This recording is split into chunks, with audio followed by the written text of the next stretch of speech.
Hello, Scorpio, Sun, Moon, Rising, and Venus signs. Kamusta kayo? Sana po ay nasa mabuti kayong kalagayan. Welcome back po sa Star Tarot. Kung bago kayo rito, welcome din kayo. Thank you sa inyong support. I truly appreciate it. God bless you all, Scorpio. Pauna mensahe ninyo ay Six of Swords, Scorpio. Parang ano kayo ngayon, maglalakas ng loob na kayo ngayon, no? Naiwanan ng sitwasyon na to. Handa na kayong mag-move on sa buhay at diskubrihin kung anong naghihintay sa inyo, no? Sa future. Kasi parang meron kayo ditong sitwasyon.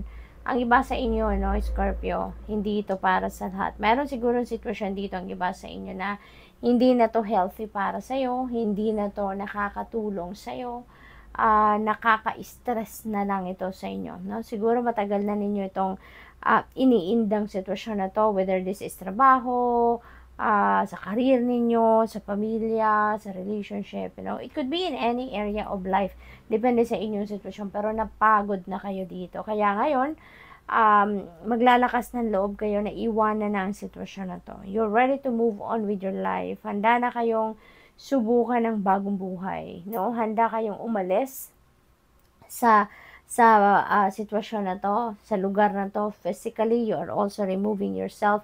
Kaya nga meron ditong travel energy kasi maaaring magre-relocate talaga ang iba sa inyo dito para nang sa gayon, alam mo yun, yung gusto mong tanggalin na sa isip ninyo, no, ng buong buo kung ano man ang sitwasyon na to na iiwanan ninyo. Kasi maaaring this is really very unhealthy, no, para sa inyo. So, good luck.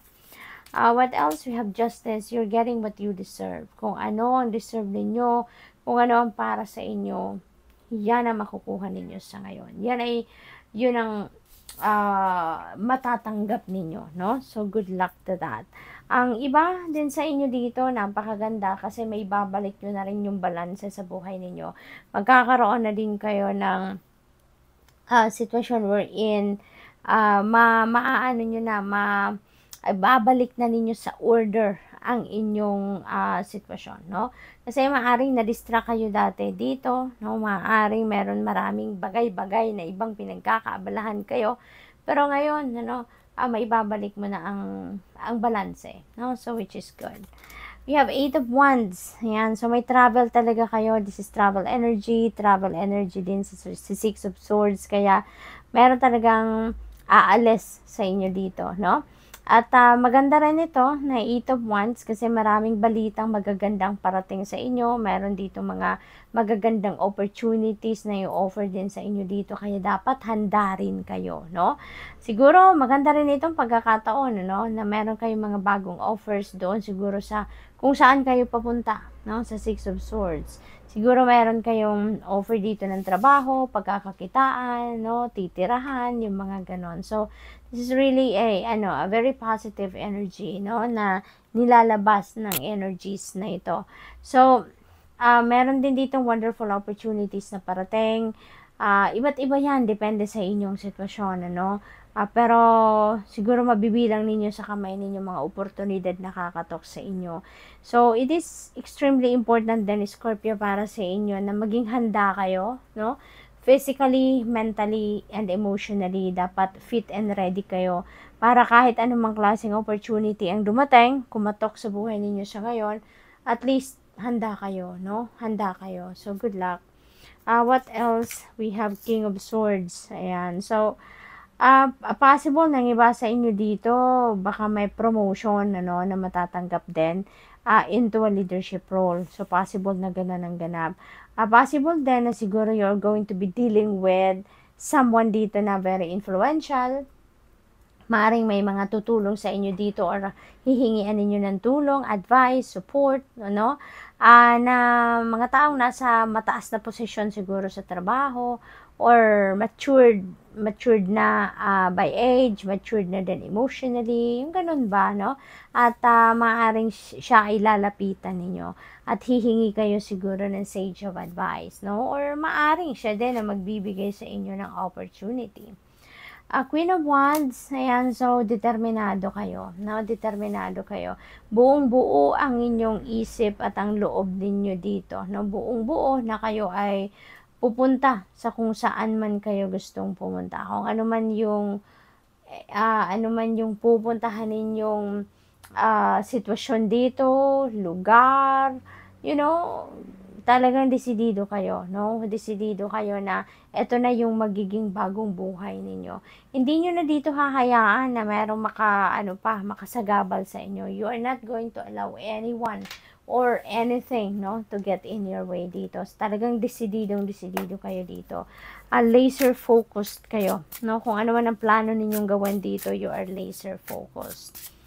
What else? We have angel number 1818, willpower. Napaka-powerful nyo talaga sa ngayon. Kung ano yung kagustuhan ninyo, yan ang talagang hahayaan ninyo mangyari, no? Hindi na kayo siguro dito papadala sa mga sutsot, no, ng ibang tao. Hindi na kayo dito papadala sa mga marites, marasol, no?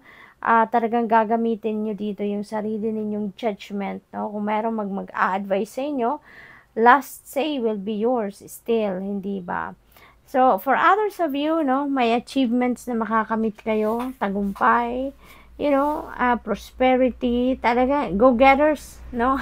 Go-getter attitude, kayo, ito, no, if you're going to embody the energy of Queen of Wands, no, that is fiery energy.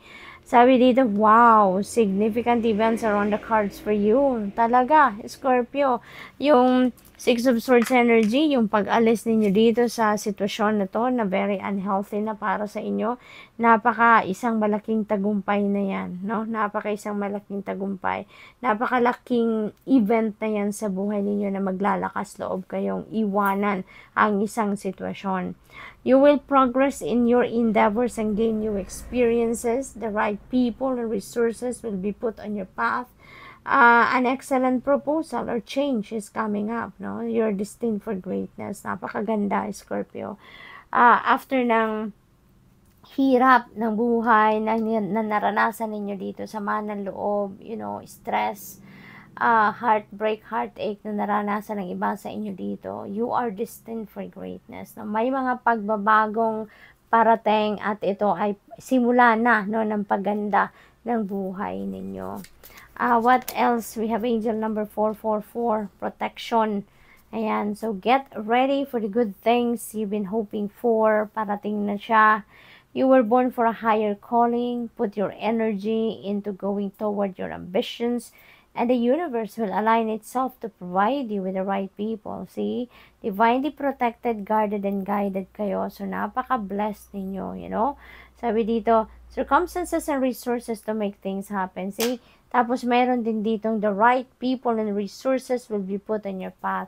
Diyan ninyo makikita na sinusuportahan kayo ng universe, no? You're being sent support by sending people and resources on your path para matulungan kayo na ma-carry out ninyo kung ano yung goals ninyo. Para matulungan kayo na manavigate ninyo ng maayos, no? At magtagumpay kayo sa kung ano man ang gagawin ninyo. So, good luck, and that's all I have for you for today. Thank you for watching. Love and light. Namaste.